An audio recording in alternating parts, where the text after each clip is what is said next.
మహాభారత యుద్ధం జరిగిన తర్వాత భీష్ముడి పరమపదం, అభిమన్యుడి కుమారుడు పరీక్షిత్తు జననం, ధర్మరాజు అశ్వమేధ యాగం వరకు కృష్ణుడు పాండవులతో ఉన్నాడు. ఆ తర్వాత కృష్ణుడు పాండవులకు కనిపించలేదు. అప్పటికి హస్తినాపురంలో ధర్మరాజు పాలన 35 సంవత్సరాలు పూర్తయ్యాయి. 36వ సంవత్సరం నడుస్తోంది. కృష్ణుడి సమాచారం చాలా కాలంగా లేదని ధర్మరాజుకి కంగారు పుట్టింది. అప్పటికే ఎన్నో ఉత్పాతాలు మొదలయ్యాయి. ఎప్పుడూ చూడని ప్రకృతి విపత్తులు అప్పటికే కొన్ని రాజ్యాలను వణికిస్తున్నాయి. మరి ద్వారక ఎలా ఉందోనన్న భయం ధర్మరాజుకి కలిగింది. కురుక్షేత్ర యుద్ధం నుంచి శ్రీకృష్ణుడి అవతార సమాప్తి వరకు ద్వారకలో జరిగిన ఘట్టాలే మౌసల పర్వంగా ప్రసిద్ధి చెందాయి. భారతంలో 16వ పర్వం మౌసల పర్వం. అంటే మహాభారతం చివరికి వచ్చిందన్నమాట. ముసలం అనే మాట నుంచి మౌసల పర్వం అనే పేరు వచ్చింది. అతి ముఖ్యమైన పర్వాల్లో ఇది ఒకటి. కురుక్షేత్ర యుద్ధం తర్వాత అసలేం జరిగిందో చాలామందికి ఇప్పటికీ సందేహమే. ఈ సందేహాలన్నీ తీర్చే పర్వం ఈ మౌసల పర్వం. ధర్మరాజు పరిపాలిస్తున్న 36వ సంవత్సరంలో హస్తినలో తీవ్రమైన ఉత్పాతాలు వచ్చాయి. ఏదో ప్రమాదం జరగబోతోందని ధర్మరాజుకు అర్థమైంది. ఈలోపే ధర్మరాజు ఊహించని ఒక దుర్వార్త అందింది. శ్రీకృష్ణుడి రథసారథి దారకుడు ధర్మరాజు దగ్గరకు వచ్చాడు. శ్రీకృష్ణుడు, బలరాముడు తప్ప మిగిలిన యాదవులందరూ ఒకరినొకరు కొట్టుకుని మరణించారన్న వార్తను అతను చెప్పాడు. శ్రీకృష్ణుడు ఉండగా యాదవులు కొట్టుకుని మరణించటమేంటని ధర్మరాజు సహా పాండవులంతా ఆశ్చర్యపోయారు. అసలేం జరిగిందని వార్త తెచ్చిన దారుకుణ్ణి ధర్మరాజు అడిగాడు. మహాభారత యుద్ధానికి ముందు నుంచే ద్వారకలో పరిస్థితులు బాగోలేవు. శ్రీకృష్ణుని 8 మంది భార్యల్లో జాంబవతి ఒకరని అందరికీ తెలుసు. శ్రీకృష్ణుడు జాంబవతిల కుమారుడు సాంబడు. ఇతను శివుని ఆశీర్వాదంతో జన్మించాడు. మహావీరుడే అయినా ఆవేశపరుడు. ఎన్నోసార్లు శ్రీకృష్ణుడికి ఇబ్బంది కలిగే పనులు చేశాడు. దుర్యోధనుడు కుమార్తె లక్ష్మణను ప్రేమించాడు. కాని ఆమె ఇతన్ని ప్రేమించలేదు. దుర్యోధనుడు లక్ష్మణకు స్వయంవరం ఏర్పాటు చేస్తే సాంబడు ఆ స్వయంవరలో చొరబడి ఆమెను బలవంతంగా ఎత్తుకెళ్లి పెళ్లి చేసుకున్నాడు. ఆ తర్వాత బలరాముడు, శ్రీకృష్ణుడు సర్ది చెప్పడంతో సాంబకు, లక్ష్మణుడికి దుర్యోధనుడు పెళ్లి చేశాడు. ఆ తర్వాత కూడా తన పనులతో ద్వారకలో ప్రజలను ఇబ్బంది పెట్టాడు. అతని ప్రవర్తన నచ్చక తండ్రి అయిన శ్రీకృష్ణుడే సాంబని రోగగ్రస్తుడవుతావని శపించాడు. అలా కుష్టు రోగంతో చాలా రోజులు బాధపడి సూర్యుడి ఆరాధనతో ఆ రోగం నుంచి బయటపడ్డాడు. సాంబ వల్లే యదువంశం నాశనమవుతుందని శ్రీకృష్ణుడికి తెలుసు. సమయం రావాలి కాబట్టి సాంబడి అరాచకాలను సహిస్తూ వచ్చాడు. మహాభారత యుద్ధం తర్వాత గాంధారి శాపంతో ఆ సమయం వచ్చింది. కురుక్షేత్ర యుద్ధానికి ముందు నుంచే ద్వారక ప్రజల్లో విపరీత ఆలోచనలను బలరామకృష్ణులు గమనించారు. ప్రజలు వ్యసనపరులయ్యారు. ఆ సమయంలోనే ద్వారకలో యదువంశమే నాశనమయ్యే ఒక భయంకర ఘటన జరిగింది. శ్రీకృష్ణుని దర్శనం కోసం కణ్వ మహర్షి, నారద లాంటి గొప్ప గొప్ప ఋషులు ద్వారకకు వచ్చారు. కలియుగ లక్షణాలు అప్పటికే ప్రారంభమయ్యాయి. గురువులను కూడా అగౌరవపరిచి చూసే కుసంస్కారం కూడా కలియుగ లక్షణాల్లో ఒకటి. శ్రీకృష్ణుని చూసేందుకు వచ్చిన ఆ మునులను ఆట పట్టించాలని కృష్ణుడి కుమారుడు సాంబడికి దుర్బుద్ధి పుట్టింది. చుట్టూ ఉన్న అతని స్నేహితులు సాంబడుకి గర్భిణీ స్త్రీగా వేషం వేశారు. అతణ్ణి ఆ మునుల వద్దకు తీసుకువచ్చారు. ఆ స్నేహితుల్లో ఒకరు, మునులారా, ఈమె మా స్నేహితుడి భార్య. వీరికి ఎలాంటి బిడ్డలు పుడతారో మీ దివ్య జ్ఞానంతో చెప్పండి అని ఆ ఋషులను అవహేళన చేశారు. ఆడవేషంలో వచ్చినవాడు శ్రీకృష్ణుడి కుమారుడు సాంబడుని వారికి ముందే తెలుసు. వారిని ఋషులు ఇలా శపించారు. ఇలాంటి బుద్ధి ఉన్నవాడికి ముసలం పుడుతుంది. అది బలరామకృష్ణులను తప్ప అందర్నీ సంహరిస్తుంది. బలరాముడు యోగనిష్టతో ప్రాణాలు వదులుతాడు. శ్రీకృష్ణుడు నేల మీద పడుకుని జర అనే వేటగాడి చేతుల్లో ప్రాణాలు పోతాయి అని యదువంశంలో అందర్నీ శపించి ఆ ఋషులు ఆగ్రహంతో వెళ్ళిపోయారు. కలియుగ లక్షణాలు ప్రవేశించాయని, ఆ దేవదేవుడే నడిచిన ద్వారకను కూడా ఎవరూ కాపాడలేరని ఆ ఋషులు అనుకున్నారు. శ్రీకృష్ణుడికి విషయం తెలిసినా మౌనంగా ఉన్నాడు. అప్పటి సమాజానికి ప్రమాదకరంగా మారిన మనుషులను పరశురాముడు ఆ అవతారంతో సంహరించి ధర్మ సంస్థాపన చేశాడు. అలాగే శ్రీకృష్ణుడు కూడా కలియుగంలో దుష్టశక్తులు ప్రవేశించకుండా చేసిన ధర్మ సంస్థాపనే కురుక్షేత్ర యుద్ధం. యదువంశీకులను ఎవరూ సంహరించలేరు. వారిలో వారే కొట్టుకుని మరణిస్తారని వారికి శాపం. ఆ శాపం ఇప్పుడు ఋషుల ద్వారా వచ్చింది.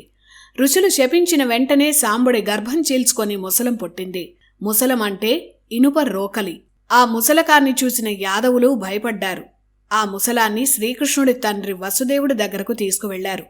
ఆ విచిత్రమైన ఇనుపరోకలి సాంబడి పరిస్థితిని చూసి వసుదేవుడు భయపడ్డాడు. ఋషుల శాపం వల్ల పుట్టిన ఆ ముసలాన్ని పూర్తిగా అరగదీసి చూర్ణంగా చేసి సముద్రంలో కలిపేయమని వసుదేవుడు ఆజ్ఞాపించాడు. అలా చేస్తే ప్రమాదం ఉండదని అనుకున్నాడు. వసుదేవుడు చెప్పినట్టే యాదవులు ఆ ముసలాన్ని అరగదీసి సముద్రంలో కలిపేశారు. ఒక చిన్న ముక్క మిగిలిపోతే ఈ ముక్క ఏం చేస్తుందిలే అని ఒడ్డున పడేసి వెళ్ళిపోయారు. అక్కడితో సమస్య తీరిపోయిందని వసుదేవుడు కూడా అనుకున్నాడు. ఇదంతా మహాభారత యుద్ధానికి ముందే జరిగిన ఘట్టం. ఆ తర్వాత గాంధారి శాపంతో యదువంశ నాశనం చాలా త్వరగా జరిగింది. ద్వారకలో ముసలం పుట్టిన తర్వాతే మహాభారత యుద్ధం జరిగింది. తన కుమారుల మరణాన్ని శ్రీకృష్ణుడు ఆపలేదన్న బాధతో గాంధారి 36 ఏళ్లలో యాదవులంతా నాశనమవుతారని శ్రీకృష్ణుణ్ణి శపించింది. అలా యుద్ధం తర్వాత ధర్మరాజు అశ్వమేధ యాగం వరకు శ్రీకృష్ణుడు హస్తినకు వచ్చాడు. ఆ తర్వాత శ్రీకృష్ణుడు ఏమయ్యాడో పాండవులకు తెలియలేదు. కురుక్షేత్ర యుద్ధం తర్వాత కలియుగ వికృత స్వరూపం ద్వారకలో మొదలైంది. యదువంశీకులు ద్వారక ప్రజలు వ్యసనాల్లో మునిగారు. పండితులను అవమానించటం, వారిని హేళన చేయడం రోజూ జరిగేవి. త్రాగుడు, జూదానికి ద్వారక ప్రజలు బానిసలయ్యారు. అప్పటికి గాంధారి శాపం ఇచ్చి 35 ఏళ్లు ముగిశాయి. ఇక 36వ సంవత్సరం మొదలైంది. ద్వారక అప్పటికి దారుణమైన పరిస్థితుల్లో ఉంది. అక్కడి ప్రజలు బలరామకృష్ణుల మాటలు కూడా లెక్క చేయడం లేదు. యదువంశ నాశనానికి సమయం దగ్గర పడిందని కృష్ణుడికి అర్థమైంది. యదు ప్రముఖులతో ఒక సభను కృష్ణుడు నిర్వహించాడు. సముద్రుడికి మనం జాతర చేయాలని, అందుకు ఊరంతా చాటింపు వేయించాలని కృష్ణుడు ఆజ్ఞాపించాడు. ద్వారక ప్రజలంతా సముద్రం ఒడ్డుకు చేరారు.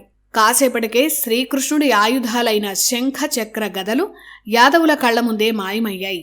అలాగే శ్రీకృష్ణుడి మహిమాన్విత రథం కూడా మాయమైంది. ఇవేవీ పట్టించుకోలేనంతగా మద్యం మత్తులో ద్వారక ప్రజలు మునిగిపోయారు. బలరామకృష్ణుడు ఆ ప్రజల వెంట నిర్వికారంగా వెళుతున్నారు. సముద్ర తీరానికి చేరగానే శ్రీకృష్ణుడి ముఖ్యమైన స్నేహితుల్లో ఒకరైన ఉద్ధవుడికి ఈ పరిస్థితి నచ్చలేదు. అతను కృష్ణుడి అనుమతి తీసుకుని హిమాలయాల వైపు తపస్సుకు వెళ్ళిపోయాడు. బలరాముడు వారందర్నీ విడిచి ఒక చెట్టు కింద కూర్చుని యోగ సమాధిలోకి వెళ్ళాడు. ఏం చేస్తున్నారో తెలియనంతగా ద్వారక ప్రజలు మత్తులో తూగుతున్నారు. కురుక్షేత్ర యుద్ధంలో ఎంతో వీరత్వం చూపించి యుద్ధంలో మరణించకుండా మిగిలిన యదు ప్రముఖులు సాత్యకి, కృతవర్మ. వారిద్దరూ మంచి స్నేహితులు, కృష్ణ భక్తులు. కానీ యుద్ధంలో వీరత్వాల విషయంలో నేను గొప్ప అంటే నేను గొప్ప అనే వాదన మొదలైంది. అది కాస్త పెద్ద గొడవగా మారింది. మద్యం ఎంత ప్రమాదకరమో చెప్పే అతి గొప్ప ఘటన ఇది. మద్యానికి బానిసలైన వారిని ఆ దేవుడు కూడా బాగు చేయలేడు. వారు సర్వనాశనం అవక తప్పదనే ఘటన ఇది. అలా మత్తులో ఉన్న సాత్యకి, కృతవర్మ మధ్య పెరిగిన గొడవ వల్ల ద్వారక ప్రజలు 2 వర్గాలుగా చీలిపోయారు. ఆ మత్తులో సాత్యకి కృతవర్మను చంపేశాడు. ఆ తర్వాత 2 వర్గాల మధ్య భీకరమైన గొడవ మొదలైంది. ఆ గొడవను వారించే ప్రయత్నం శ్రీకృష్ణుడు చేయలేదు. వారు నాశనం కావాల్సిందేనని ఊరుకున్నాడు. జాతరకు వచ్చారు కాబట్టి ద్వారక ప్రజల దగ్గర ఆయుధాలు లేవు. అప్పుడే సముద్రం ఒడ్డున పెరిగిన వెదురు కర్రల్లా ఉండే రెల్లు దుబ్బులు, తుంగ కర్రలను పీకి వాటితో తలలు పగిలేలా కొట్టుకుని ఒక్కొక్కరుగా మరణించారు. ఈ తుంగ కర్రలేమిటి? అప్పుడప్పుడే ముసలం పుడితే దాన్ని అరగదీసి ఆ ఇనుప రజనుని సముద్రంలో కలిపేశారని చెప్పుకున్నాం కదా. ఆ రజనే ఈ ఒడ్డుకు చేరి మొక్కలుగా పెరిగింది. ఆ కర్రలతోనే యదువంశీకులు కొట్టుకొని మరణిస్తున్నారు. అంటే గాంధారి శాపం, ముసలం పుట్టి యదువంశం నాశనమవుతుందన్న ఋషుల శాపం కలిసి పనిచేస్తున్నాయి. కర్మ ఎవ్వరినీ విడిచిపెట్టదు. మనం ఎవరికి ఎంత చెడు చేస్తే అంతకు రెట్టింపు చెడు మన వెంట పడుతూ ఉంటుంది. అలా సముద్రుడి జాతరలో యదువంశంలో ఉన్న ప్రతి ఒక్కరూ మరణించారు. అందులో బలరామకృష్ణుల కుమారులు, బంధువులు అందరున్నారు. వారంతా మరణించారు. చంపుతున్నది తన తండ్రినా, తన కొడుకునా అని కూడా వారికి తెలియనంత మత్తులో యదువంశీకులున్నారు. వారి బంధువులను వారే చంపుకుంటున్నారు. మిగిలిన యదువంశీకులను సాక్షాత్ కృష్ణుడే ఆ తుంగకర్రలను తీసుకొని సంహరించాడు. అలా యదువంశం, ఆ వంశానికి సంబంధించిన అన్ని వంశాలు సమూలంగా నాశనమయ్యాయి. అంతటి మహాభారతాన్ని నడిపించిన శ్రీకృష్ణుడు తన వాళ్లంతా మరణించిన రణభూమిలో ఒంటరిగా మిగిలాడు. వారిలో మరణించకుండా మిగిలింది శ్రీకృష్ణుడి రథసారథి అయిన దారకుడొక్కడే. దారకుడు భయంతో కృష్ణుడి దగ్గరకు వచ్చి బలరాముల వారు కనిపించడం లేదని చెప్పారు. బలరాముడి కోసం కృష్ణుడు, అతని సారథి దారకుడు వెతుకుతున్నారు. ఒక చెట్టు కింద యోగ సమాధిలో కూర్చొని బలరాముడున్నాడు. కృష్ణుడు దారకుణ్ణి పిలిచి హస్తినాపురానికి వెళ్లి యదువంశం నాశనం అయిందన్న వార్త చెప్పి అర్జునుణ్ణి తీసుకురావాలని ఆజ్ఞాపించాడు. కృష్ణుడు బలరాముడి వద్దకు వెళ్లి యదువంశం నాశనమైందని చెప్పాడు. సముద్రం ఒడ్డున దుఃఖంలో మునిగిన స్త్రీలను కృష్ణుడు ద్వారకకు చేర్చాడు. బలరాముడితో పాటు తన అవతార సమాప్తి చేసే సమయం వచ్చిందని తన తండ్రి వసుదేవుడికి కృష్ణుడు చెప్పాడు. అర్జునుడు వచ్చి మిగిలిన ఏర్పాట్లు చేస్తాడని తండ్రికి చెప్పి చివరిసారిగా వసుదేవుడి కాళ్లకు నమస్కరించి కృష్ణుడు ద్వారకను విడిచి వెళ్లిపోయాడు. కృష్ణుడు వెళ్లిపోతుంటే వసుదేవుడు తట్టుకోలేకపోయాడు. పుట్టిన దగ్గర్నుంచి ఇప్పటి వరకు ఎన్నో ప్రమాదాలను, రాక్షస మాయలను, రాజకీయాలను ఎదిరించి విశ్వరూపాన్ని ప్రదర్శించిన ఆ దేవదేవుడు తన పని పూర్తి కాగానే వెళ్లిపోతున్నాడని వసుదేవుడు దుఃఖించాడు.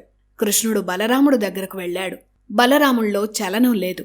కృష్ణుడు చూస్తుండగానే బలరాముడి ముఖం నుంచి ఆదిశేషు బయటకు వచ్చి సముద్రం వైపు ప్రయాణించింది. బలరాముడు ప్రాణాలు వదిలిపెట్టాడు.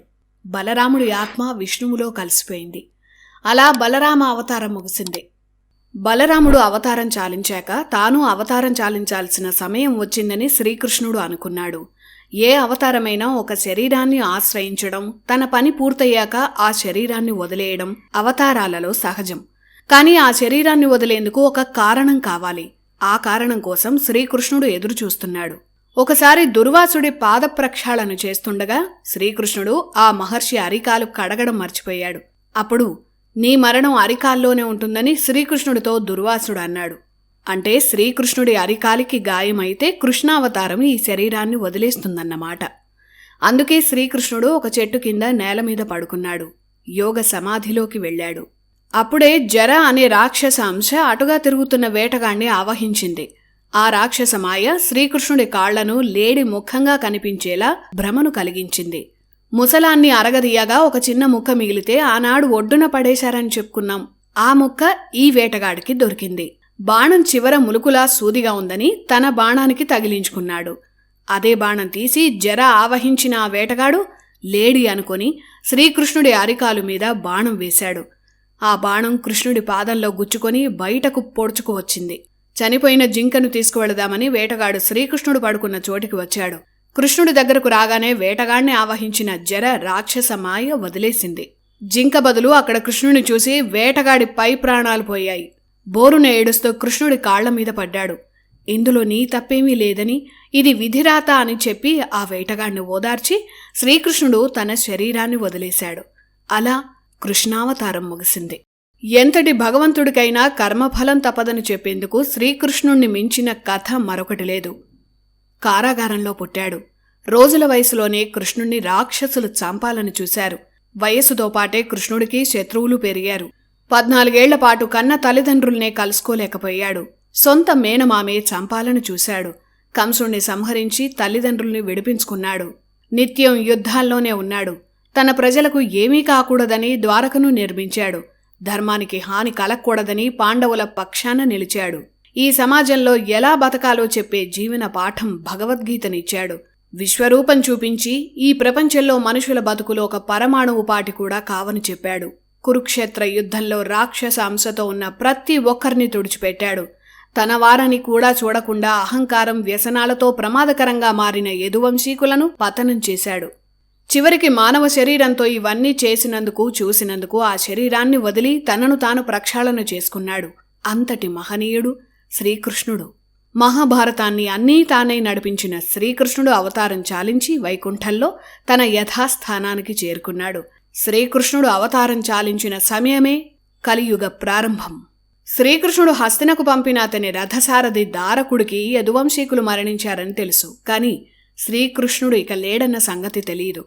అందుకే హస్తినకు వెళ్లి యదువంశ నాశనం గురించి దారకుడు పాండవులకు చెప్పాడు. అర్జునుని తీసుకుని వెంటనే ద్వారకకు రావాలని శ్రీకృష్ణుడు చెప్పిన ఆదేశాన్ని వివరించాడు. యదువంశ వినాశన వార్త విని హస్తినాపురం అంతా దుఃఖంలో మునిగింది. శ్రీకృష్ణుడి అవతార సమాప్తి విషయం తెలియని అర్జునుడు వాసుదేవుణ్ణి కలిసేందుకు ద్వారకకు బయలుదేరాడు. అర్జునుడు ద్వారక చేరే సమయానికి ఆ నగరం అంతా నిర్మానుష్యంగా ఉంది. శ్రీకృష్ణుడు, బలరాముడు ఎక్కడా కనిపించటం లేదు. అర్జునుడి మనసు ఏదో కీడు శంకించింది. ఏదో విపరీతం జరిగిందని ఊహించాడు. అర్జునుడు ద్వారక రాజసౌధానికి వెళ్లాడు. అర్జునుణ్ణి చూడగానే శ్రీకృష్ణుడి భార్యలు భోరుమని ఏడ్చారు. వారందరినీ అర్జునుడు ఓదార్చాడు. కృష్ణుడి తండ్రి వసుదేవుణ్ణి అర్జునుడు కలిసి ధైర్యం చెప్పాడు. కాని ఎక్కడా శ్రీకృష్ణుడు కనిపించలేదు. కృష్ణుడు తనకు చెప్పిన వివరాలన్నీ వసుదేవుడు అర్జునుడికి చెప్పాడు. యదువంశం నాశనమయ్యాక తన తండ్రిని కృష్ణుడు కలిశాడు. ప్రాణాలతో మిగిలిన యాదవులను, స్త్రీలు, పిల్లలు, వృద్ధులను అర్జునుడు వచ్చి కాపాడతాడని శ్రీకృష్ణుడు వసుదేవుడికి చెప్పాడు. మరో 7 రోజుల్లో సముద్రం పొంగి ద్వారక నగరం మునిగిపోతుందని కూడా కృష్ణుడు వసుదేవుడికి చెప్పాడు. అన్న బలరాముడిలాగే తాను తపస్సు చేసి అవతారం చాలిస్తానని తనకు చెప్పిన విషయాన్ని వసుదేవుడు అర్జునుడికి చెప్పాడు.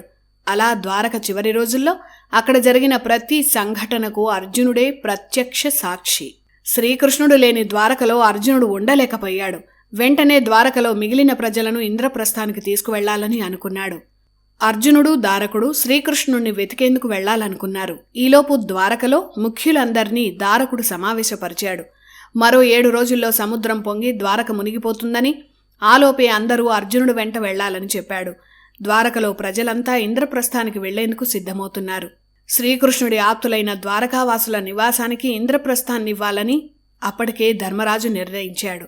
అర్జునుడు ద్వారకకు వచ్చిన మరునాడే కృష్ణుడు కనిపించలేదన్న బెంగతో వసుదేవుడు మరణించాడు.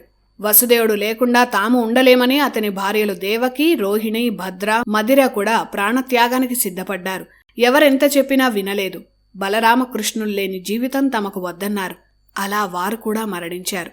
ఇక యాదవ వంశానికి ఒకే ఒక్క వారసుడు మిగిలాడు. అతను శ్రీకృష్ణుడి మనవడు వజ్రదేవుడు. అతన్ని అర్జునుడు జాగ్రత్తగా చూసుకున్నాడు. మరణించిన వారందరికీ కృష్ణుడి తరపున అర్జునుడే అంత్యక్రియలు చేశాడు.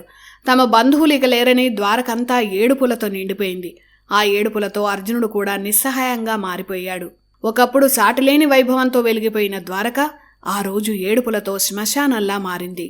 అందర్నీ నేరుగా ఇంద్రప్రస్థానికి తరలించాలని దారకుడికి అర్జునుడు చెప్పాడు. ఆ ఏర్పాట్లు దారకుడు చేశాడు. ఆ తర్వాత అర్జునుడు, దారకుడు కృష్ణుడిని వెతుక్కుంటూ అడవిలోకి వెళ్లారు. గాంధారి శపిస్తున్నప్పుడు అర్జునుడు కృష్ణుడి పక్కనే ఉన్నాడు. దేవదేవుడికి కూడా శాపాలు ఫలిస్తాయా అన్న అనుమానంతో కృష్ణుణ్ణి అర్జునుడు వెతుకుతున్నాడు. 2 రోజులు, 3 రోజులు ఇలా అర్జునుడు వెతుకుతూనే ఉన్నాడు. 5 రోజుల పాటు వెతికిన తర్వాత దారిలో ఒక బోయవాడు శ్రీకృష్ణుణ్ణి తాను చూశానని, అతను వెళ్లిన చోటికి అర్జునుడికి దారి చూపించాడు.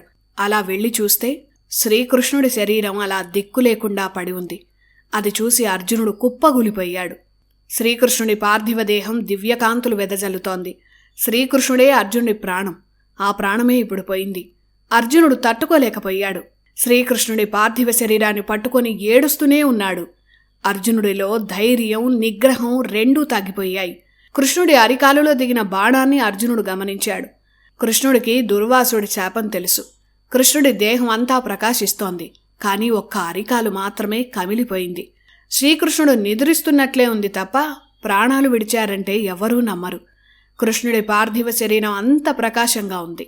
అర్జునుడితో పాటు వచ్చిన దారకుడు, మిగిలినవారు శ్రీకృష్ణుడి పార్థివ శరీరాన్ని ద్వారకకు తీసుకువెళదామన్నారు. శ్రీకృష్ణుడిని వెతికే పనిలో పడి అర్జునుడు మరో ముఖ్యమైన విషయం మర్చిపోయాడు. ద్వారక సముద్రంలో మునిగిపోయేది ఆ మర్నాడే. ఇలాంటి సమయంలో శ్రీకృష్ణుడి పార్థివ దేహాన్ని ద్వారక తీసుకువెళ్లి ప్రయోజనం లేదని అర్జునుడు అన్నాడు. అందుకే ముందు అందరం ఈ రాత్రికే ద్వారక వెళ్లి అక్కడ ఉన్న అందర్నీ ఖాళీ చేయించాలని అన్నాడు. మర్నాడు ఉదయానికి ద్వారకలో ఎవరు ఉండకూడదని అర్జునుడు ఆజ్ఞాపించాడు. శ్రీకృష్ణుడి నిర్యాణం గురించి ఎవరికీ చెప్పవద్దని ఆదేశించాడు. కృష్ణుడి అంత్యక్రియలు అక్కడే ఆ సమయంలో తానే నిర్వహించాలని అర్జునుడు నిర్ణయించుకున్నాడు. బరువెక్కిన హృదయంతో శ్రీకృష్ణుడి అంత్యక్రియలు చేశాడు అర్జునుడు. మనిషి జన్మ ఎత్తినవాడు దేవుడైనా కర్మఫలాలు అనుభవించక తప్పదు. అంతటి శ్రీకృష్ణుడే తనలో దైవత్వం విడిచి వెళ్లిపోయాక అతని శరీరం సాధారణ శరీరమైంది. అంతటి దేవదేవుడు కూడా దిక్కులేని పరిస్థితుల్లో పరమపదించాడు. అతని పార్థివ దేహం ఒక అనాథ శవంలా 6 రోజులు అడవిలో పడి ఉంది. 6వ రోజు అర్జునుడికి దొరికింది. సరైన అంతిమ సంస్కారాలకు కూడా నోచుకోని స్థితిలో శ్రీకృష్ణుడి దహన సంస్కారాలు జరిగాయి. ఆ తర్వాత కొద్ది దూరంలో బలరాముడి పార్థివ శరీరం కూడా దొరికింది. బలరాముడి కూడా అర్జునుడే అంత్యక్రియలు చేశాడు.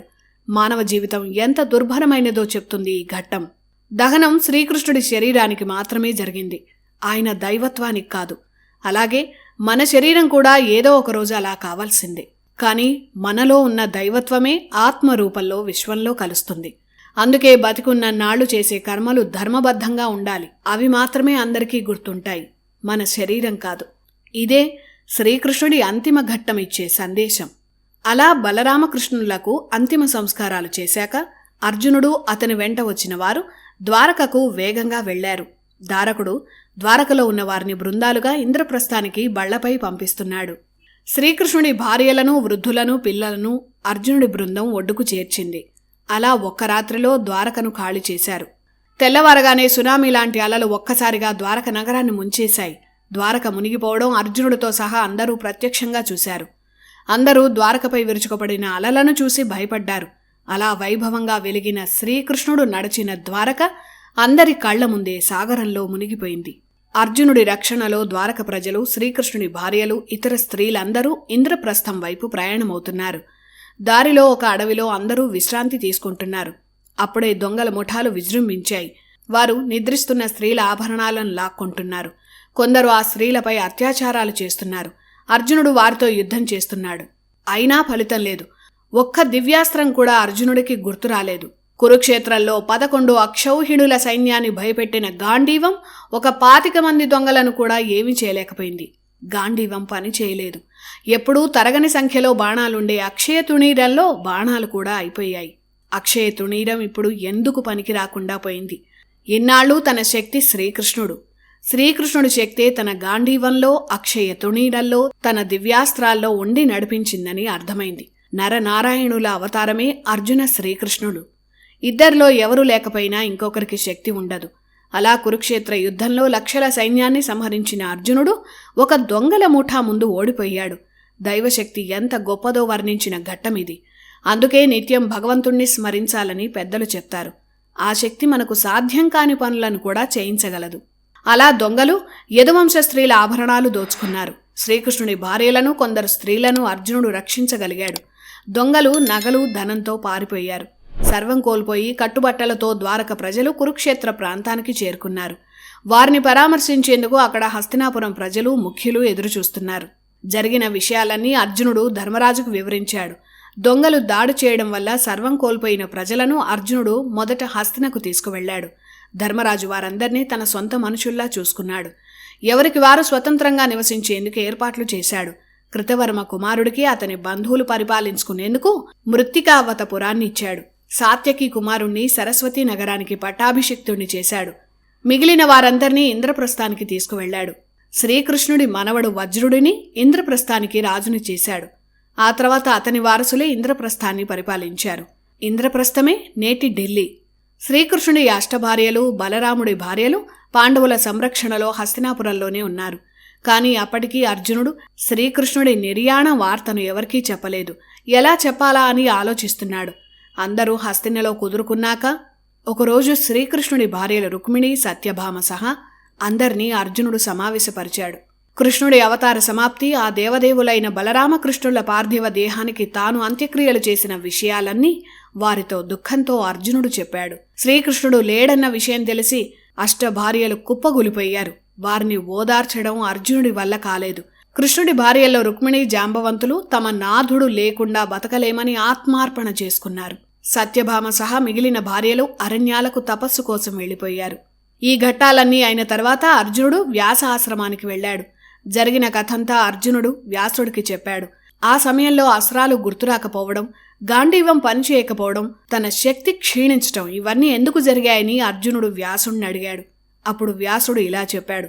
అర్జునా, నువ్వు యుద్ధం చేస్తున్నప్పుడు నీ ముందు శ్రీకృష్ణుడు రథం మీద కూర్చొని రుద్రుడి సాయంతో నీ శత్రువులను చంపాడు. ఆ యుద్ధాన్ని నడిపించింది శ్రీకృష్ణుడి శక్తి. కృష్ణుడు లేకపోతే నీకు ఆ విజయం దక్కేది కాదు. కాలం కలిసి రాకుంటే మహావీరుడు కూడా ఏమీ చేయలేడు. కృష్ణ శక్తి ఎప్పుడైతే నిన్ను వదిలి వెళ్ళిపోయిందో నీ శక్తి కూడా క్షీణించింది అని వ్యాసుడు అర్జునుడికి చెప్పాడు. అంతవరకు ఎంతో తేజస్సుతో ఉన్న అర్జునుడు వ్యాసాశ్రమానికి వెళ్ళినప్పుడు వృద్ధుడిలా వెళ్ళాడు. ఇంకా వ్యాసుడు ఇలా చెప్పాడు. శ్రీకృష్ణుడి సాయంతో భూభారాన్ని తగ్గించడానికి మాత్రమే నీ అక్షయ తుణీరాలు, గాంధీవం ఉపయోగపడ్డాయి. ఆ పని ముగియగానే నీ గాంధీవం, అక్షయ తుణీరాల నుంచి శక్తి వెళ్ళిపోయింది. మళ్లీ దైవం ఈ భూమి మీదికి వచ్చినప్పుడు మాత్రమే ఆ అస్త్రాలు పనిచేస్తాయి అని వ్యాసుడు చెప్పాడు. ఈ కాన్సెప్ట్నే రీసెంట్గా వచ్చిన కల్కి మూవీలో మెయిన్ పాయింట్గా తీసుకున్నారు. పాండవులు కూడా శరీరాలు వదలాల్సిన సమయం వచ్చిందని కూడా వ్యాసుడు అప్పుడే చెప్పాడు. వ్యాసుడు చెప్పిన విషయాలను అర్జునుడు తన అన్నదమ్ములతో చెప్పాడు. అలా మహాభారతంలో అత్యంత విషాదకరమైన ఘట్టాలున్న బలరామకృష్ణుల అవతార సమాప్తి, ద్వారక వినాశనంతో మౌసల పర్వం ముగిసింది. ఇక మహాభారతంలో 17వ పర్వం అయిన మహాప్రస్థానిక పర్వంలో ఏం జరిగిందో తెలుసుకుందాం. బలరామకృష్ణుల నిర్యాణం తర్వాత పాండవులను మహాప్రస్థానానికి సిద్ధం కావాలని వ్యాసుడు చెప్పాడు. పాండవులు, ద్రౌపది హిమాలయాలకు ప్రయాణం చేసి తపస్సు ద్వారా ప్రాణాలు వదలాలని నిర్ణయించుకున్నారు. అదే మహాప్రస్థానం. వారంతా ఒకే నిర్ణయానికి వచ్చాక హస్తినాపుర సామ్రాజ్యానికి వారసుణ్ణి నిర్ణయించేందుకు అందర్నీ సమావేశపరిచారు. ధృతరాష్ట్రుడి వారసుల్లో యుయుత్సుడు ఒక్కడే మిగిలాడు.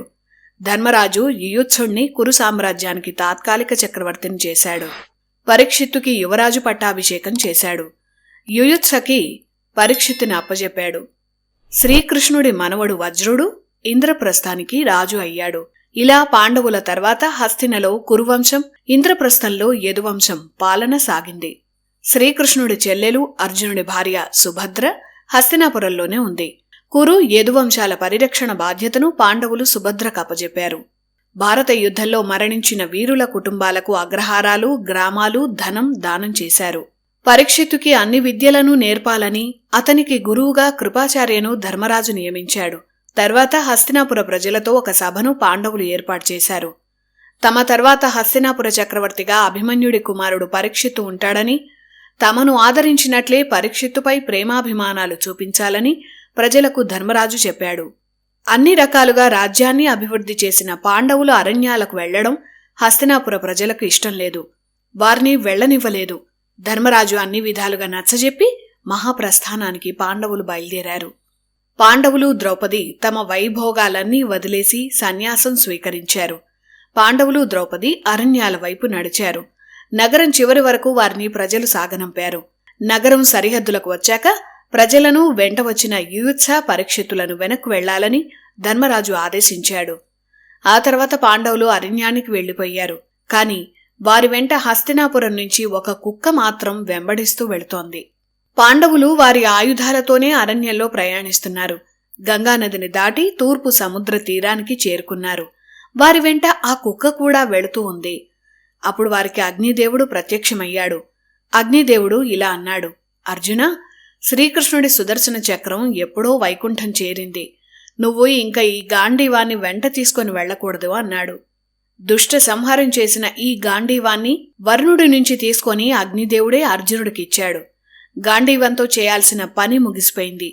ఇక ఈ గాంధీవాన్ని వరుణుడికి అప్పగించు అని అగ్నిదేవుడు అన్నాడు. అర్జునుడు గాంధీవానికి చివరిసారిగా నమస్కరించి సముద్రపు నీటిలో వదిలాడు. అలా గాంధీవం వరుణుణ్ణి చేరింది. మిగిలిన పాండవులు కూడా వారి అస్త్రాలను సాగరంలో వదిలేశారు. ఆ తర్వాత పాండవులు, ద్రౌపది తమ ప్రయాణాన్ని కొనసాగించారు. వారితో పాటు ఆ కుక్క కూడా వస్తోంది. పాండవులు అలా నడుస్తూ నడుస్తూ ద్వారకా తీరానికి వెళ్లారు. నీటిలో మునిగిన ద్వారక ఆనవాళ్లను చూశారు. శ్రీకృష్ణుడు నడిచిన ఆ ప్రాంతానికి పాండవులు చివరిసారిగా నమస్కరించారు. ఆ తర్వాత కొన్నాళ్లకు పాండవులు, ద్రౌపది హిమవత్ పర్వతానికి చేరుకున్నారు. వారంతా యోగ సమాధిలో ఉండడం వల్ల హిమాలయాల్లో కూడా వారికి అలసట లేదు. ప్రయాణం సాగుతోంది. కొంతసేపటి తర్వాత ద్రౌపది యోగ సమాధి సడలిపోయింది. వెంటనే ఆమె అలసిపోయింది. నడవలేక నేల మీద పడిపోయింది. పాంచాలి అవస్థను భీముడు చూసి ధర్మరాజుకు చెప్పాడు. అప్పుడు ధర్మరాజు భీముడితో ఇలా అన్నాడు: భీమా, ద్రౌపదిని అర్జునుడు మత్స్యయంత్రం కొట్టి గెలుచుకున్నాడు కనుక పాంచాలికి అర్జునుడంటేనే ఎక్కువ ప్రేమ. అది సహజం కూడా. దానివలన మన నలుగురికి ఎలాంటి ఇబ్బంది లేకపోయినా 5 భర్తల్లో ఒకరినే అధికంగా ప్రేమించటం అనే ఒక చిన్న తప్పు వల్ల ఆమె యోగ సమాధి ఫలించక ఇలా పడిపోయింది అని ధర్మరాజు చెప్పాడు. ద్రౌపది దగ్గరకు పాండవులు వెళ్లేసరికే ఆమె మరణించింది. ద్రౌపది లేని మహాభారతం లేదు. భారతానికి అసలైన నాయిక ఆమె. అలాంటి ద్రౌపది మహాప్రస్థాన సమయంలో ఇలా మరణించింది. మహాప్రస్థానంలో మోహం, మమకారాలకు తావులేదు. ఎవరు మరణించినా వారి మీద వ్యామోహం పెంచుకోకుండా ముందుకే సాగాలి. అందుకే ద్రౌపది పార్థివ దేహాన్ని అక్కడే వదిలేసి పాండవులు ముందుకు సాగారు. ఇంతలో సహదేవుడు నేలమీద పడిపోయాడు. కాసేపటికే అతను మరణించాడు. సహదేవుడు మన అందరిలో గుణవంతుడు. ఏనాడు ఏ తప్పు, ఏ పాపం చేయలేదు. మరి ఎందుకు ముందుగా మరణించాడని భీముడు ధర్మరాజుని అడిగాడు. ధర్మరాజు ఇలా చెప్పాడు: సహదేవుడు విజ్ఞానంలో చాలా గొప్పవాడు. అయితే ఆ విజ్ఞానంలో తనను మించిన వారింకెవరూ లేరనే అహంభావం ఉండేది. అహంభావం అనేది పైకి చూపించినా లోపలే దాచుకున్నా ఫలితం ఒకటే అన్నాడు ధర్మరాజు. ఆ ఒక్క లోపం వల్లే సహదేవుడు మనకన్నా ముందు మరణించాడని చెప్పాడు. గర్వం అత్యంత ప్రమాదకరమైనదని, ఆ గర్వం అనేది మనిషిని ఏదో ఒకరోజు పాతాళంలోకి తొక్కేస్తుందని చెప్పాడు. ఎన్ని మంచి లక్షణాలున్నా మనిషికి గర్వం ఉండకూడదని సహదేవుడి మరణం చెప్తోంది. అలా ద్రౌపది సహదేవుడు ఇద్దరూ మరణించారు. మిగిలిన వారు ధర్మరాజు, భీముడు, అర్జునుడు, నకులుడు. ఆ నలుగురు హిమాలయాల్లో నడుస్తూ వెళుతున్నారు.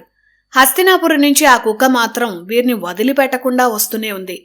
కొంత దూరం వెళ్ళాక నకులుడు మరణించాడు. నకులుడంటే భీముడికి చాలా ఇష్టం. అతని మరణాన్ని భీముడు తట్టుకోలేకపోయాడు. పాండవుల్లోనే కాదు, కురువంశంలో అత్యంత సుందరమైన వారిలో నకులుడొకరు. అంత అందగాడు, పైగా మంచివాడు, మహావీరుడు. ఇన్ని గుణాలున్న నకులుడికి ఏ లోపాలు లేవు. మరి ఎందుకు మరణించాడని భీముడు ధర్మరాజుని అడిగాడు. అప్పుడు ధర్మరాజు ఇలా చెప్పాడు: నకులుడిలో అన్ని సుగుణాలు ఉన్నాయి, అందులో ఎలాంటి అనుమానం లేదు. కాని తనను మించిన అందగాడు ఈ లోకంలో ఉండడని తాత్కాలికమైన అందాన్ని ఎక్కువగా ప్రేమించాడు. అదే నకులుడిలో ఉన్న లోపం. ఆత్మను కాకుండా తాత్కాలికమైన బాహ్య సౌందర్యమే అసలైన సౌందర్యం అనుకోవడం అజ్ఞానం. అది జీవితంలో ఎదగనివ్వదు. ఆ విషయాన్నే నకులుడి ద్వారా ధర్మరాజు చెప్పాడు. ఇక మిగిలింది ధర్మరాజు, భీముడు, అర్జునుడు. వెనకే వస్తున్న ఆ కుక్క. కురుక్షేత్ర యుద్ధంలో అసమానంగా యుద్ధం చేసిన మహావీరుడు అర్జునుడు నిస్సహాయంగా అకస్మాత్తుగా కుప్పగూలిపోయాడు. సాక్షాత్ శ్రీకృష్ణుడికి ప్రాణమిత్రుడు, ఏనాడు ఒక్క పాపం కూడా తెలియనివాడు. గొప్ప పరాక్రమవంతుడైన అర్జునుడిలో కూడా లోపాలున్నాయా అని భీముడు అడిగాడు.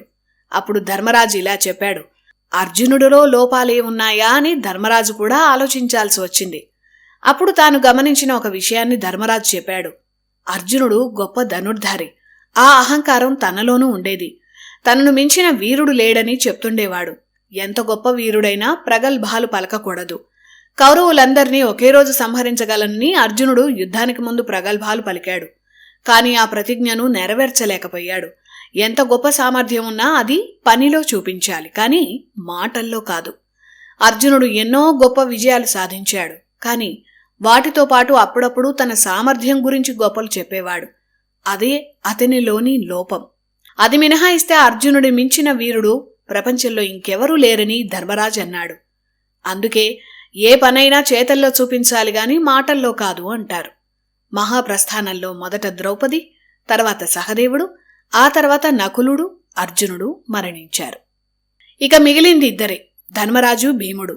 ధర్మరాజు కన్నా తనకే ముందు మరణం వస్తుందని భీముడికి అర్థమైపోయింది. ఈలోపే భీముడు పడిపోయాడు. తాను మరణించేలోపు తనలో ఉన్న లోపాలు చెప్పాలని భీముడు అన్న ధర్మరాజుని కోరాడు. భీమా, నిన్ను మించిన గదాధారి లేడు. కాని మితిమీరిన తిండిబోతువి. అవసరం లేకపోయినా ఎక్కువగా మాట్లాడతావు. అహంకారం, గర్వం ఇలాంటి లోపాలేవి నీలో లేకపోయినా ఆ రెండు లోపాల వల్లే నీకీ మరణం అన్నాడు ధర్మరాజు. అలా కురుక్షేత్ర యుద్ధంలో అతి భయంకరంగా యుద్ధం చేసి సేనలను భయపెట్టిన భీముడు నిస్సహాయంగా మరణించాడు. ఆహారంపై నియంత్రణ లేకపోతే ఆ ఆహార ప్రభావం శరీరంపై, మనసుపై కూడా పడుతుంది. అలాగే సందర్భం లేకపోయినా కొందరు ఏదో ఒకటి మాట్లాడి సమస్యలు సృష్టిస్తారు.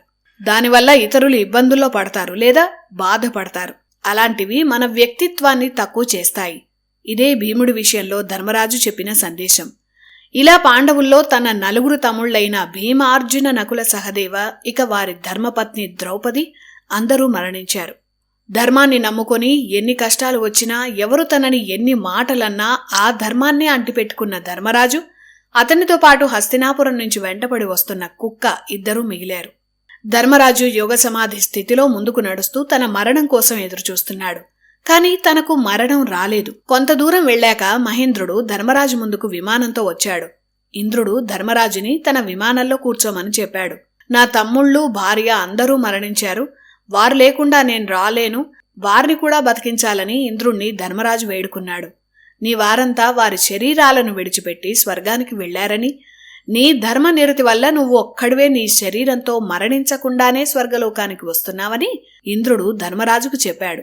అప్పుడు ధర్మరాజు ఇలా అన్నాడు: హస్తినాపురం నుంచి ఈ కుక్క తమ వెంటే వస్తోంది. దీన్ని వదిలిపెట్టి నేను స్వర్గానికి రాలేనని, ఈ శునకాన్ని కూడా స్వర్గానికి తీసుకువెళదాం అన్నాడు ధర్మరాజు. ఆ మాటలకు ఇంద్రుడు నవ్వాడు. నీ వెంట వచ్చినంత మాత్రాన ఆ శునకానికి స్వర్గలోకం ప్రాప్తించదని, నువ్వు మాత్రమే రావాలని ఇంద్రుడు ధర్మరాజుతో అన్నాడు. తననే నమ్ముకొని వచ్చిన ఈ శునకాన్ని వదిలి తాను వచ్చేది లేదని, తనకు స్వర్గం లభించకపోయినా పర్వాలేదని ధర్మరాజు ఆ శునకం కోసం స్వర్గసుఖాలను వదులుకోవడానికి సిద్ధపడ్డాడు. ఒక కుక్క కోసం స్వర్గాన్ని వదులుకోవడం మూర్ఖత్వమని, అయినా నీ భార్య ద్రౌపది, నీ 4 తమ్ముళ్ళు నీ ముందే మరణించినా చలించని నువ్వు ఈ కుక్క కోసం ఎందుకంత వ్యామోహం చెందుతున్నావని ఇంద్రుడు ధర్మరాజుని అడిగాడు. అప్పుడు ధర్మరాజు ఇంద్రుడికి ఇలా చెప్పాడు: ద్రౌపది, నా తమ్ముళ్ళు కళ్ళెదుటే చనిపోయారు. నేనెంత ఏడ్చినా వారిక తిరిగి రారు. కాని మమ్మల్ని నమ్ముకొని వచ్చిన ఈ కుక్క ఇంకా బతికే ఉంది. కనుక దీన్ని వదలి రావడం ధర్మం కాదు. శరణు కోరిన వారిని వదలటం, మంచి మిత్రుడికి ద్రోహం చేయడం, స్త్రీలను చంపడం ఇవన్నీ మహాపాపాలు. అందుకే నాకు స్వర్గ సుఖాలు రాకపోయినా పర్వాలేదు, నేను చేసిన పుణ్యం నశించిపోయినా పర్వాలేదు, ఈ కుక్కను వదిలి మాత్రం నేను రాలేను అని ఖచ్చితంగా ధర్మరాజు చెప్పాడు. అప్పటి వరకు ఆ శునక రూపంలో ఉన్నది యమధర్మరాజు. ధర్మరాజు చెప్పిన మాటలు విని యముడు నిజస్వరూపంలో ప్రత్యక్షమయ్యాడు. ధర్మరాజు ఆశ్చర్యపోయాడు. యమధర్మరాజుకు నమస్కరించాడు. నీ ధర్మనిరతి అసమానమైనదని యముడు ధర్మరాజును మెచ్చుకొని ఇలా అన్నాడు: నిన్ను నమ్మి వచ్చిన కుక్క కోసం స్వర్గ సుఖాలను వదులుకోవాలనుకోవడం అద్భుతం. నీవు ఈ శరీరంతోనే పుణ్యలోకాలకు వెళ్ళు.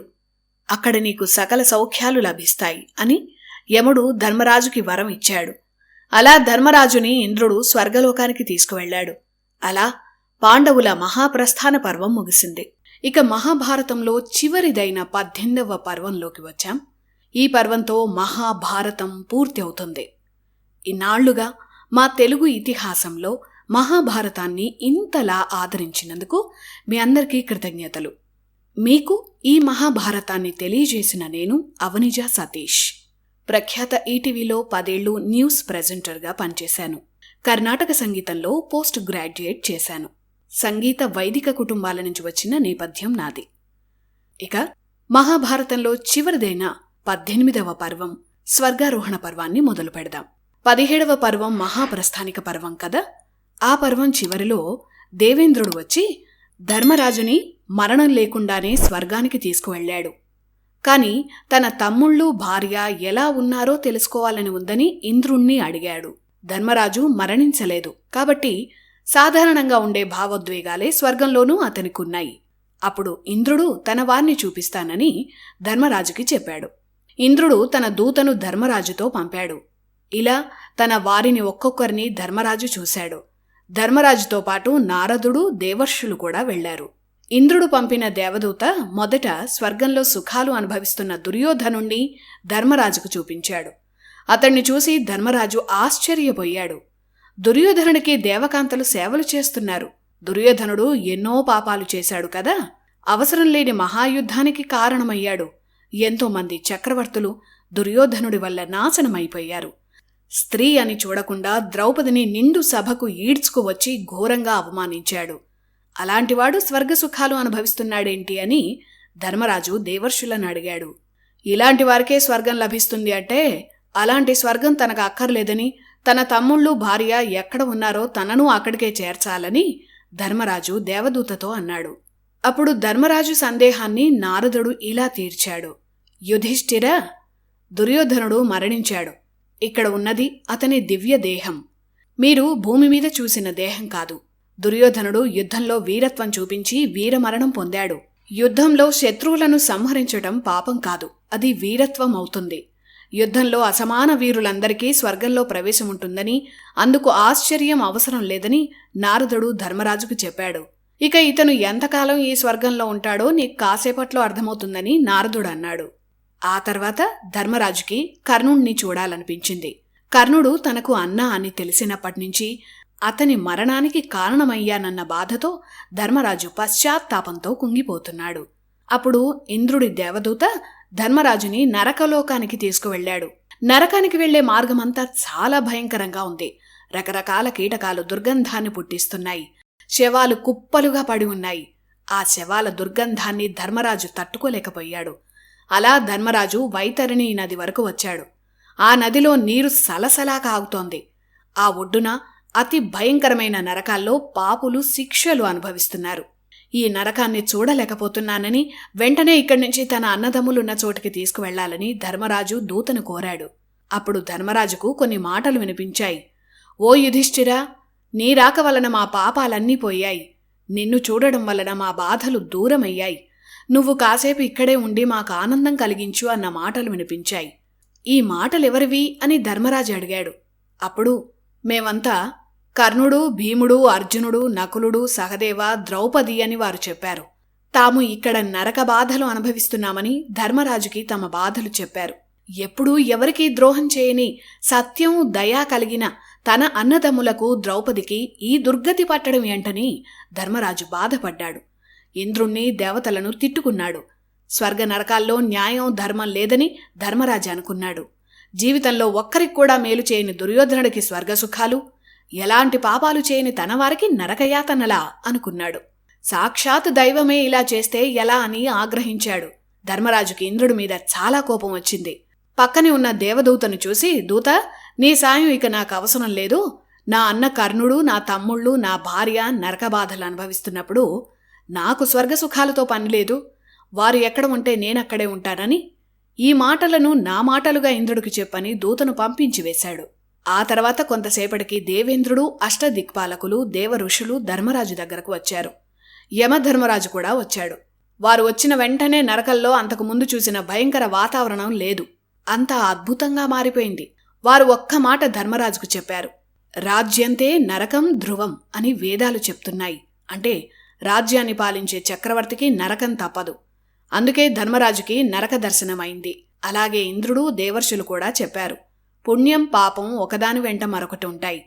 పుణ్యం చేసుకున్న వారికి స్వర్గం, పాపం చేసుకున్న వారికి నరక బాధలు తప్పవు. ఇది విధి లిఖితం. కొద్దిగా పుణ్యం చేసుకున్నవారు వారు చేసుకున్న పుణ్యానికి సరిపడా స్వర్గ సుఖాలను ముందుగా అనుభవించి తర్వాత నరకంలో శిక్షలు అనుభవిస్తారు. ఇక చిన్న చిన్న పాపాలు చేసిన వారు ముందుగా ఆ పాపాలకు తగిన నరకయాతను ముందుగా అనుభవించి తర్వాత స్వర్గ సుఖాలను శాశ్వతంగా అనుభవిస్తారు. ఇది దేవలోక నియమమని ఇంద్రుడు, యముడు ధర్మరాజుకు చెప్పారు. ఎంతటి మహాత్ముడైనా చిన్నదో పెద్దదో తప్పులు చేస్తారు. తప్పులు మానవ సహజం. అలా నువ్వు ఎంత ధర్మ మార్గంలో ఉన్నా తెలుసో తెలియకో నీవు చేసిన తప్పుల వల్ల నీకు లభించిన శిక్ష భయంకర నరకాన్ని ప్రత్యక్షంగా చూడటం. ఇక్కడితో నువ్వు చేసిన తప్పులకు శిక్ష ముగిసిపోయిందని, ఇకపై శాశ్వతంగా నీకు స్వర్గలోక ప్రాప్తి లభిస్తుందని యముడు ధర్మరాజుకు చెప్పాడు. నీ అన్న కర్ణుడికి, నీ తమ్ముళ్లకి, ద్రౌపదికి కూడా వారు చేసిన తప్పులకు పడాల్సిన శిక్షలు ముగిసిపోయాయి. వారంతా ఉత్తమ లోకాలకి ఎప్పుడో వెళ్లారని ఇంద్రుడు ధర్మరాజుకు చెప్పాడు. ధర్మరాజుకు వినిపించిన తన వాళ్ల ఆక్రందనలను యముడే సృష్టించాడు.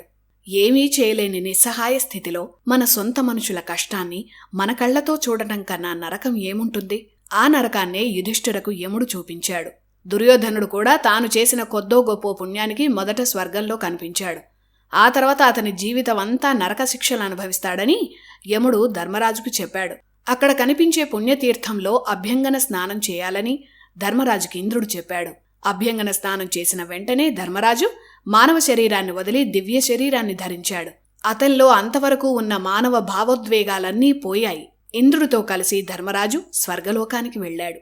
ఉన్నత లోకాల్లో అర్జునుడు శ్రీ మహావిష్ణువును సేవిస్తూ ధర్మరాజుకు కనిపించాడు. కర్ణుడు, భీముడు, నకుల, సహదేవులు దివ్య శరీరాలతో దేవతలతో సమానమైన ప్రకాశంతో వెలుగుతున్నారు. కొంచెం దూరంలో దివ్యకాంతితో వెలిగిపోతున్న స్త్రీమూర్తిని ధర్మరాజు చూశాడు. ఆమె దేవతా అంశతో జన్మించిన ద్రౌపది అని ఇంద్రుడు చెప్పాడు. ఆమె పక్కన ఉన్న గంధర్వులే ఉప పాండవులని చెప్పాడు. ఆ పక్కన ఉన్న గంధర్వరాజుని ధృతరాష్ట్రుడు అని చెప్పాడు. మహాభారతంలో ఉన్న యోధులంతా దేవతాస్వరూపాలే అని ఇంద్రుడు ధర్మరాజుకు చూపించాడు. సుభద్రకు చంద్రుడి అంశతో జన్మించినవాడు అభిమన్యుడు. అష్టవసువుల్లో ఒకరైన భీష్ముణ్ణి కూడా చూపించాడు. ఇలా భూలోకంలో తన బంధువులందరి దివ్యరూపాలను చూసి ధర్మరాజు ఆనందించాడు. అభిమన్యుడు మనవడు పరీక్షిత్తు కుమారుడైన జనమేజయకు ఈ మహాభారతాన్ని వైశంపాయనుడు చెప్పాడు. ఆ తర్వాత వేదవ్యాసుడు మహాభారతాన్ని నడిపించిన యోధుల్లో ఎవరెవరు ఏ అంశాల్లో కలిశారో జనమేజయకు వివరించాడు. మహాభారత యుద్ధానికి కారణమైన శకుని ద్వాపర అంశ. అందుకే అతను ద్వాపరుడిలో కలిసిపోయాడు. అలాగే దుర్యోధనుడు కలి అంశ. అతను స్వర్గలోకంలో కొన్నాళ్లు సుఖాలు అనుభవించి ఆ తర్వాత చాలా కాలం నరకంలో శిక్షలు అనుభవించాడు. అది ముగిశాక దుర్యోధనుడు కలి పురుషుల్లో కలిశాడు. మిగిలిన కౌరవులు రాక్షస గణాల్లో కలిశారు. కర్ణుడు తన తండ్రి అయిన సూర్యుడిలో కలిశాడు. భీష్ముడు అష్టవసువుల్లో చివరివాడైన వసువుల్లో చేరాడు. అగ్ని నుంచి పుట్టిన దృష్టద్యుమ్న అగ్నిలోనే కలిసిపోయాడు. విదురుడు యమధర్మరాజు అంశ కాబట్టి అప్పటికే ధర్మరాజు శరీరంలో కలిశాడు. విదురుడు, ధర్మరాజుల దివ్య శరీరాలు యమధర్మరాజులో కలిసిపోయాయి. ఇలా ఎవరి శక్తుల్లో వారు కలిసిపోయారని వ్యాసుడు చెప్పాడు. బలరాముడు ఆదిశేషుడైన అనంతుడిలో కలిసిపోయాడు. శ్రీకృష్ణుడి భార్యల హోదాలో ఉన్న 16,000 గోపికలు సరస్వతీ నదిలో పుణ్యస్నానం చేసి అప్సరసలుగా మారారు. శ్రీకృష్ణుడితో సహగమనం చేసిన రుక్మిణీదేవి లక్ష్మీదేవిలో కలిసిపోయింది. శ్రీకృష్ణుడి మిగిలిన 7 భార్యలు లక్ష్మీదేవి అంశలే. వారంతా లక్ష్మీదేవిలో కలిసిపోయారు. ఇలా జనమేజయుడు చేసిన సర్పయాగం సందర్భంలో వైశంపాయనుడు మహాభారత చరిత్రను వివరించాడు. వైశంపాయనుడు జనమేజయకు మహాభారతం చెప్తుండగా అక్కడ చాలామంది విన్నారు. వారిలో వ్యాస మహర్షి శిష్యుల్లో ఒకరైన ఉగ్రశ్రవసు కూడా ఉన్నారు. ఆయన నైమిషారణ్యంలో శౌనక మహర్షి చేసిన సత్రయాగ సందర్భంలో అక్కడకు వచ్చిన ప్రజలకు మహర్షులకు మహాభారత చరిత్రను వివరించారు. అక్కడ ఆ చరిత్రను విన్న మహర్షులు తమ తమ ప్రాంతాల్లో దేశవ్యాప్తంగా భారత కథను వివరించారు. అలా దేశమంతా మహాభారతం తెలిసింది. భారత చరిత్రను ప్రజలు తెలుసుకున్నారు. వ్యాసుడు ఈ మహాభారతాన్ని 3 ఏళ్ల పాటు రచించారు. కొందరు పండితులు 5 ఏళ్లని కూడా చెప్తారు. మనిషి ఎలా బతకాలో చెప్పేది భారతం, ఎలా జీవించకూడదో చెప్పేది భారతమే. మహాభారతంలో ఉన్న ప్రత్యేకత ఏంటంటే అందులో ఉన్న ప్రతి పాత్ర స్వభావాలు మన చుట్టూ ఉన్న మనుషుల్లోనే మనం చూస్తూ ఉంటాం. ఒక్కోసారి మనలోనే ఆ స్వభావాలను మనం గమనిస్తాం. ధర్మబద్ధంగా ఉంటే ఎన్ని కష్టాలు ఎదురైనా చివరికి విజయం తథ్యమని, భగవంతుడు ధర్మం వైపే ఉంటాడని శ్రీకృష్ణుడు పాండవుల కథ చెప్తుంది. అలాగే ఎంత గొప్ప చక్రవర్తి అయినా, ఎన్ని సంపదలు ఉన్నా అధర్మమే జీవితంగా బతికితే ఎంత తొందరగా పతనమైపోతారో ధృతరాష్ట్రుడు, దుర్యోధనుడు, శకునుల కథ చెప్తుంది. మనం ఎలా బతకాలో, ఎలా గెలవాలో తెలుసుకోవాలంటే మహాభారతాన్ని మించిన వ్యక్తిత్వ వికాస పాఠం ఈ ప్రపంచంలో ఇంకొకటి లేదు. ఇక్కడితో 18 పర్వాల మహాభారతం పూర్తయింది. జై శ్రీరామ్, జై శ్రీకృష్ణ.